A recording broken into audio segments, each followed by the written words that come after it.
Hi everyone, welcome to my channel Max Medicos.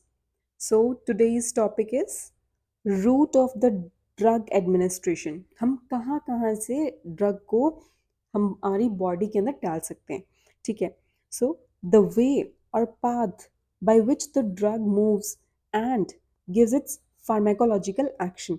मतलब वो वे, वो तरीका या वो पाथ जिसके थ्रू हम अपनी ड्रग को बॉडी के अंदर देते हैं, ठीक है, जहाँ से वो जाती है बॉडी में, ठीक है. और फिर उसके बाद वो अपना फार्माकोलॉजिकल एक्शन देती है बॉडी में, ठीक है. इसे बोलते हैं रूट ऑफ ड्रग एडमिनिस्ट्रेशन. अब selection of route depends on, मतलब जो हम ड्रग का रूट सेलेक्ट करते हैं कि हम इस ड्रग को इस रूट से दें, तो वो सिलेक्शन किस पे डिपेंड करता है, ठीक है. देयर आर फ्यू पॉइंट्स जिसके ऊपर वो डिपेंड करेगा, ठीक है. सो फर्स्ट वन इज उसकी फिजिकल और केमिकल प्रॉपर्टीज, ठीक है. जैसे कि वो सॉलिड है, लिक्विड है, गैस है, या उसकी सोल्यूबिलिटी कैसी है, ज़्यादा सोल्यूबल है, लेस सोल्यूबल है, और उसका पीएच.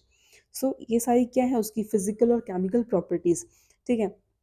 जिससे हम क्या देखेंगे उसका, कि हम उसको कौन से रूट से दें, पहले हमें ये देखना है. उसके बाद next point, site of desired action. उसकी जो साइट है, मतलब वो जो हमने ड्रग दी है, उसका एक्शन कहाँ होने वाला है, मतलब उसका लोकलाइज्ड जनरलाइज्ड कहाँ पे है, मतलब आस पास में है या फिर कहीं अंदर या दूर जाकर है, ऐसा कुछ, ठीक है. फिर है थर्ड पॉइंट, उसका रेट या extent of absorption of drug. उसका रेट या फिर एक्सटेंट ऑफ एब्जॉर्प्शन, मतलब उसकी वो कितना एब्जॉर्ब हो सकती है, कितना एब्जॉर्ब हो सकती है वो, ठीक है. और फिर वो अपना कैसे एक्शन देगी, उसे बोलते हैं बायो अवेलेबिलिटी, ठीक है. बायो अवेलेबिलिटी मतलब होता है कि हमने कोई ड्रग दिया, ठीक है, वो बॉडी के अंदर गया, किस में गया, बॉडी के अंदर गया, ठीक है. अगर हमने ड्रग दिया था 100 mg और वो बॉडी के अंदर साइट ऑफ एक्शन पे सिर्फ 50 mg ही अवेलेबल है, दैट मीन्स उसकी जो अवेलेबिलिटी है वो कितनी है, 50 mg. सो कितना एब्जॉर्ब होके वो हमारी बॉडी में गया है, और वो साइट ऑफ एक्शन पे पहुंचा है. कहाँ पहुंचा है, साइट ऑफ एक्शन पे. एग्जैक्टली वो साइट ऑफ एक्शन पे कितना पहुंचा, तो वो होता है, क्या होता है, बायो अवेलेबिलिटी. उसको हम किस में देते हैं, परसेंटेज के अंदर, ठीक है. Then the fourth point is उसका मेटाबॉलिज्म ऑफ ड्रग. वो कैसे मेटाबोलाइज होके जा रही है, मतलब जैसे कि फर्स्ट पास मेटाबॉलिज्म है. फर्स्ट पास मेटाबॉलिज्म में क्या होता है, हम उसको फर्स्ट पास में कैसे देते हैं, जैसे हमने जीआईटी से दिया और फिर उसके बाद वो कहाँ पहुंची है, लिवर के अंदर, ठीक है. ये डायरेक्ट नहीं है, मतलब वो उसे बोलते हैं हम फर्स्ट पास, मतलब उसको एक किसी मेटाबॉलिज्म के थ्रू जाना ही पड़ेगा. पहले वो जीआईटी के थ्रू जाएगी ऐसे, ठीक है. उसके बाद वो उसको लिवर में जाना है, वहाँ पे मेटाबोलाइज होगी. उसके बाद वो कहाँ जाएगी, साइट ऑफ एक्शन पे, ठीक है. फिर आता है बाईपास, डायरेक्टली दे देते हैं हम उसको आईवी के थ्रू, इसे बोलते हैं बाईपास. तो वो उसका मेटाबॉलिज्म पे भी डिपेंड करती है. Then the last point is rapidity of response.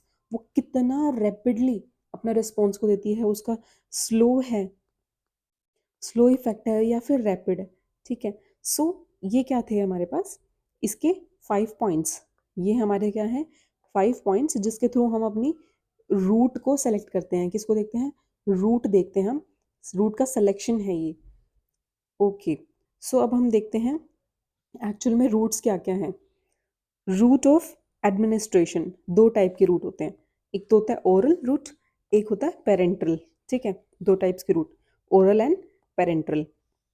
Then जैसे ओरल कैसे देते हैं हम, ओरली जो हम देते हैं जैसे कि टैबलेट्स वगैरह, कैप्सूल्स, सिरप्स, ठीक है, हम थ्रू माउथ दे रहे हैं, उसे बोलते हैं ओरल रूट.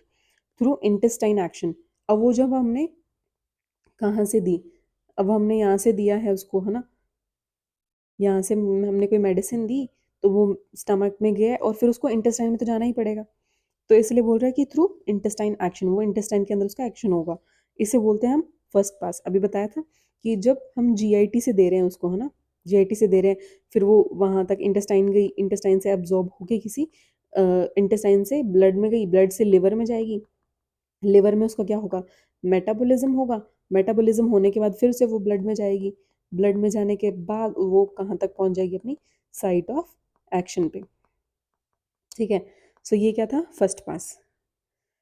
तो ये था हमारा oral route. Then the second one is parental root.